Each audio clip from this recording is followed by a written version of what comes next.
جی ناظرین، آپ نے سنا سابق وزیر اعظم پوری مثال دے رہے تھے کہ ایران میں کیا کچھ ہوا، اور یہ ڈاکومنٹس اب باقاعدہ ڈی کلاسیفائی ہو چکے ہیں۔ ایران کا کیس لے لیں، چلی کا دیکھ لیں، سیکنڈ ورلڈ وار کے بعد 72 ممالک میں رجیم چینج کا آپریشن کیا گیا، اور جسے کہا جاتا ہے لیٹر گیٹ۔ اس حوالے سے شہباز شریف کے وزیر خارجہ بلاول بھٹو نے بھی پریس ٹاک کرتے ہوئے کہ اندیہ دیا کہ اس پہ شاید کوئی کمیشن بن جائے۔ کیا کہا انہوں نے، آئیے دیکھیں۔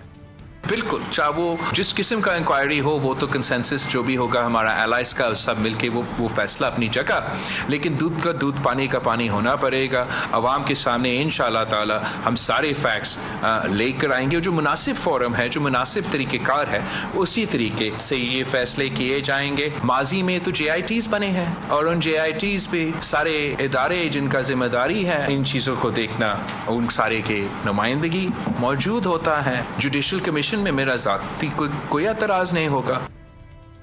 جی، ذاتی کوئی اعتراض نہیں ہے جوڈیشل کمیشن پہ، اور پاکستان تحریک انصاف کہہ چکی ہے کہ سپریم کورٹ آف پاکستان کو وہ خط ڈپٹی اسپیکر بھیج چکے ہیں، اور سپریم کورٹ آف پاکستان اس پہ جوڈیشل کمیشن قائم کرے اور اوپن ہیئرنگ کی جائے۔ جو بلاول صاحب بڑی مسکراہٹ جس کو چھپا رہے تھے کہ جو جے آئی ٹی میں پہلے لوگ ہوتے تھے شاید اسی طرح کی جے آئی ٹی بن جائے، اس طرح سے گونگلوں سے مٹی جھاڑنے کا یہ کام میرے خیال سے یہ قوم ایکسیپٹ نہیں کرے گی جب تک کہ جوڈیشل کمیشن اوپن ہیئرنگ کے ساتھ اس کی کارروائی نہ کرے۔ شوکت ترین صاحب، آپ بھی اس کابینہ میں موجود تھے جس میں یہ خط باقاعدہ طور پہ پیش کیا گیا، اس میں جو دھمکیاں تھیں ان کا مطلب کیا تھا، کہ جو کہ اب بہت سے لوگ کہہ بھی چکے ہیں، سابق وزیر اعظم بھی، کہ اگر عمران خان کو نہ ہٹایا گیا تو پھر تو ٹھیک ہے پاکستان کو معاف کر دیں گے، نہیں ہٹایا جاتا ووٹ آف نو کانفیڈنس تو ویل ٹیک پاکستان ہیڈ آن۔ پاکستان کو کھلم کھلا دھمکی دی گئی تھی، کیا یہ بات درست ہے؟ اور اس میں اکنامک ٹولز بھی استعمال ہونے تھے؟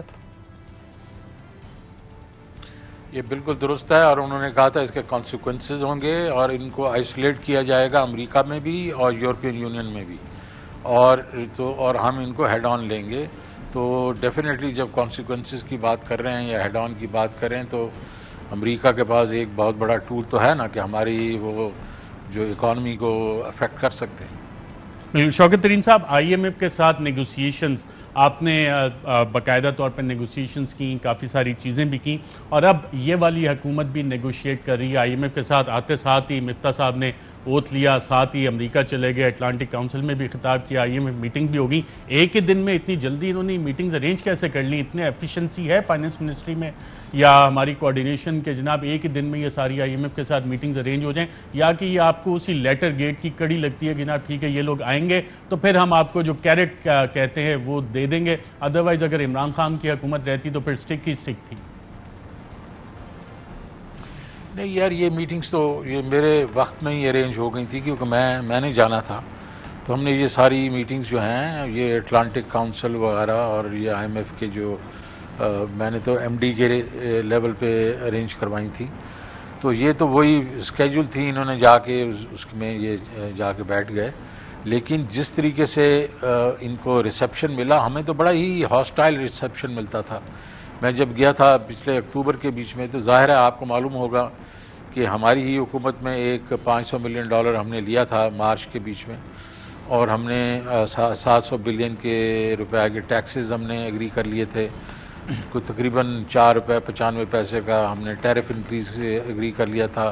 اسٹیٹ بینک کی ہم نے یہ کہا تھا کہ یہ انڈیپینڈنس ہوگی، اور وہ تو ہم نے بالکل ہی کہا تھا کہ یہ ڈن ڈیل ہے، تو اس کے اوپر میں نے سٹینڈ لے لیا تھا ان تینوں چیزوں پہ، اور اس کی وجہ سے وہ جو ہے وہ نیگوسیشنز تھوڑی ڈیلے ہو گئی تھیں۔ تو جب میں اکتوبر میں گیا تو کافی ہاسٹائل قسم کا ہمیں ریسیپشن ملا تھا، اور جو امریکہ کے ایک ڈیوڈ لپٹن ہیں جو کہ میں بہت اچھی طرح ان کو پہلے سے جانتا ہوں، ان کا ایٹیٹیوڈ بھی کافی ہاسٹائل تھا، یا بلکہ ایک انڈیفرنٹ تھا، اور انہوں نے کہا آپ کو تو یہ ساری کنڈیشنز کرنی پڑیں گی، لیکن ہم نے ڈٹے رہے، اور وہ پھر ہم نے دیکھا کہ 700 کو ہم نے 350 کروایا ٹیکسز میں، آدھا ہم نے اس کو کروا دیا اپنا ٹیرفز کو، اور اسٹیٹ بینک میں بھی کئی ایسی کلازز تھیں جس میں ہماری ساورینٹی کو جس کو وہ ٹچ کرتی تھی، کہ جس میں ہمیں کانسٹیٹیوشنل چینجز لانی پڑتی، وہ میں نے نکلوائیں۔